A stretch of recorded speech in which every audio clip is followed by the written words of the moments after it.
Chapitre 1er 1944. La Seconde Guerre mondiale s'achève lentement mais sûrement. Dans le nord de la France, un événement, pas très heureux, va changer le monde. Enfin, un certain monde. Dans une clinique du boulevard de la Liberté à Lille, dans le nord de la France, une femme accouche. Après 17 heures de travail dans les plus fortes douleurs, d'un superbe mâle, moi. Rondelé, braillant déjà à tue-tête, pissant au visage du docteur qui s'est épuisé à le faire sortir des entrailles de sa mère, le voilà, celui qu'on n'attendait pas. Lambertine, la mère, est seule dans cette chambre. Marcel, le père, enfin, celui qui doit l'avoir conçu, est au boulot. Les deux frères, Émile et Serge, sont dans la famille proche. Enfin, c'est là peut-être le message que le destin veut envoyer à ce homme qui n'est ni beau, ni apparemment exceptionnel et qui cependant va prendre beaucoup de place dans l'existence, sans pour cela y avoir la sienne. Je vous avoue que ces quelques premières années, vous serez déçus de ne rien apprendre, car je ne me souviens pas du tout de ce qu'il s'est passé vraiment. Les pauvres renseignements que j'ai récoltés me viennent des dires de ma mère ou d'autres personnes dont je ne peux prouver l'authenticité. Donc il faudra faire avec. Mais ne craignez rien, je ne vais pas m'éterniser sur cette période sans grand intérêt. Je pense juste avoir une petite enfance comme beaucoup de gosses de cette époque. Comme eux, j'ai dû un jour poser nu sur une peau de chèvre pour la photo. Dommage, mais celle-là je ne l'ai plus. Puis je déteste la pornographie infantile. Enfin, tout ce dont je me souviens, c'est que nous habitions boulevard de la République entre Lille et Roubaix et Tourcoing. Et si nous feuilletons un petit peu l'album photo, Voilà, par exemple, en 1948. Oui, c'est moi. Et puis quelques années après, c'est toujours moi. Et puis là, c'est la première photo que j'ai tirée pour le travail. La première photo d'artiste. Et puis là, c'est à l'âge de 14 ans où vraiment ça a commencé à démarrer sérieusement, quoi.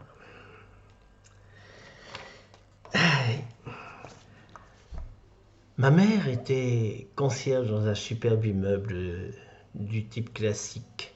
7 étages, si j'ai bonne souvenance, avec de grandes caves, un ascenseur dans une cage en fer forgé, en guise de toit, une grande terrasse de zinc parsemée de cheminées.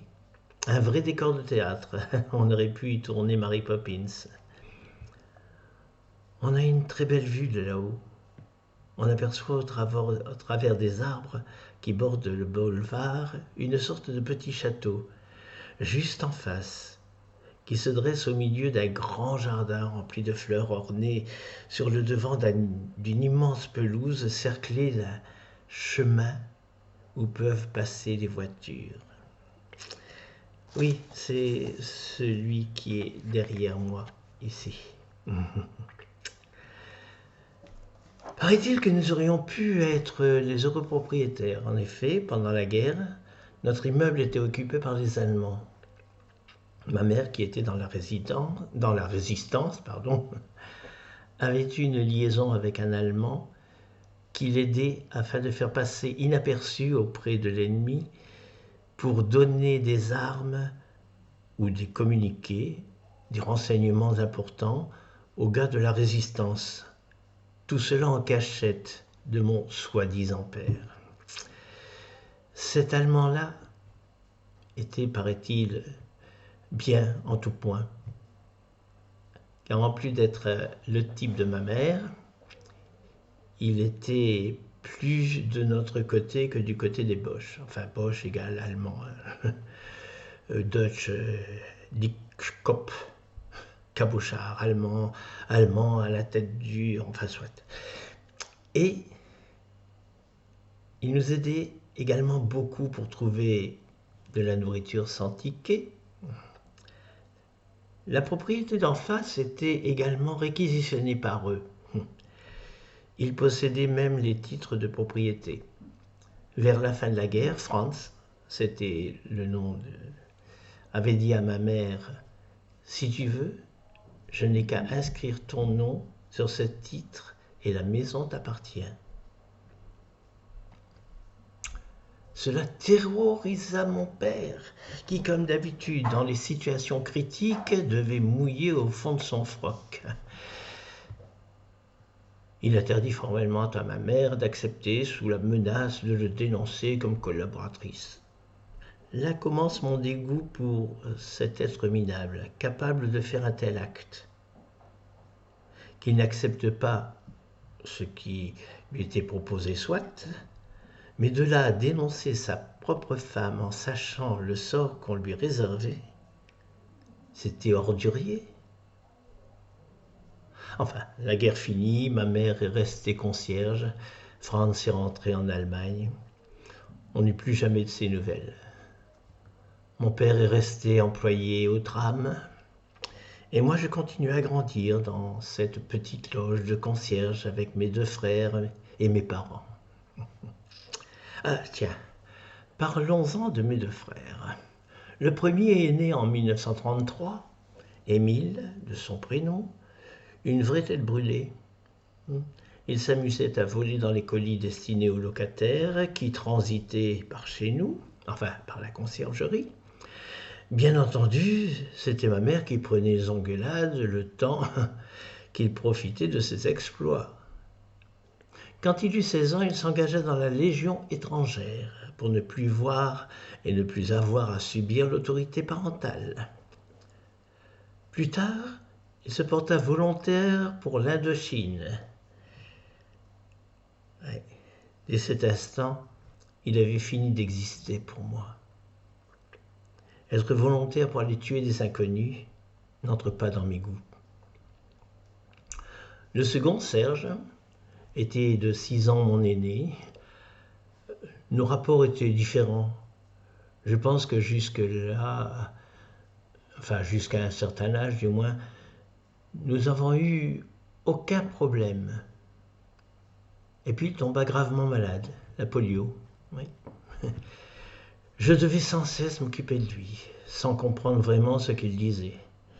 Ça m'énervait très souvent et malgré ma froideur à son égard, il m'adorait. Il disait que j'étais le seul à le comprendre et à ne pas le blesser par pitié. J'aurais été incapable inconsciemment, je n'en avais aucune pour lui. Mais c'est vrai que pendant toute la durée de cette maladie, j'ai été à ses côtés. En grandissant, nos rapports devenaient un peu plus critiques. On se battait très souvent et durement. Je me souviens qu'une fois on s'est battu, lui avec une hache, moi avec un couteau de cuisine. La raison, je ne la connais plus. Certainement une connerie d'enfant. Le résultat, eh bien, est qu'il y eut une porte de détériorée par un coup de hache porté violemment par mon frère, suivi d'une magistrale correction verbale par ma mère, tout à fait légitime, et physique par mon père. Je ne lui pardonnerai jamais d'avoir levé la main sur moi, et je jure bien que ce sera la dernière fois. Je détestais mon père, qui entre-temps avait changé d'emploi. Oui, il était devenu outilleur-ajusteur, ou le contraire, ajusteur-outilleur, chez Massey Harris, firme américaine implantée à Croix, petite ville près de Roubaix. Chaque mois, c'était le même rituel. L'argent qu'il gagnait couvrait les dépenses faites dans les bistrots. Je ne sais pas s'il était alcoolique, mais il en descendait pas mal de petits blancs. Grands rouges et autres couleurs à divers degrés. Ma mère devait en supplément des tâches journalières de concierge faire de petits boulots, oui, pour joindre les deux bouts. J'avais aussi un chat qui portait le nom de, plutôt original, de Mimi. Oui, bon, ça va. Hein. Le plus original est qu'il soit né le même jour que moi, à quelques heures de différence, et qu'il soit mon chat. Je l'ai gardé jusqu'à mes 14 ans. Une longue histoire d'amour. La première. Et pour l'instant, si vous voulez connaître la suite, eh bien, on recommencera demain matin. Ciao.